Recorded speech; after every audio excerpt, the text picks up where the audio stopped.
Dillian Whyte's career could be over for failing a drugs test before his win over Oscar Rivas last Saturday.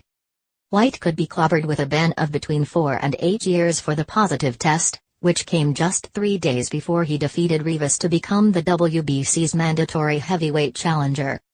He served a 2-year ban after failing a drugs test in 2012 and faces a longer suspension if found guilty this time. Whyte, 31, was told his A sample from his UCAD test was positive, but was still allowed to fight Rivas because his B sample had yet to be screened. The British Boxing Board of Control gave him the green light to carry on, even though it is understood Rivas and the WBC were not informed. The BUFC have not made any comment apart from saying they will uphold any sanction dished out by UCAD, and a lengthy ban would KO Whyte's career and his hopes of becoming world champion. Whyte's camp have declined to comment, and promoter Eddie Hearn said in a statement on Twitter that the BUFC sanctioned Saturday's fight.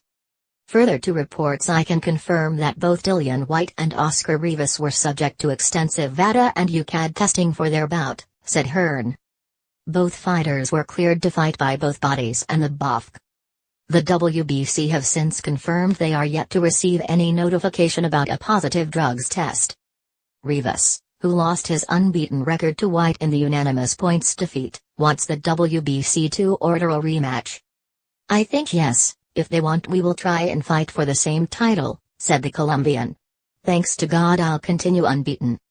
Whyte had been promised a shot at the WBC title by May 2020, and current champ Deontay Wilder was scathing in his criticism of the Brixton fighter, calling him an idiot and donkey of the year.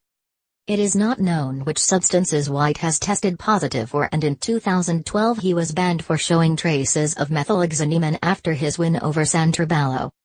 Andy Ruiz Jr. claims the suppression of Whyte's failed test makes him reluctant to have his rematch with Anthony Joshua in the UK because he fears a stitch-up.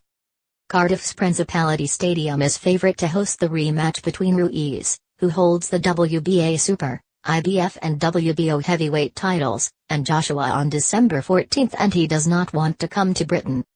He said on Twitter, "I'm not going to go to the UK for the rematch #AZIT up. At the end of the day I just want a fair playing ground. The fact that Rivas had no idea about it is a bit sketchy."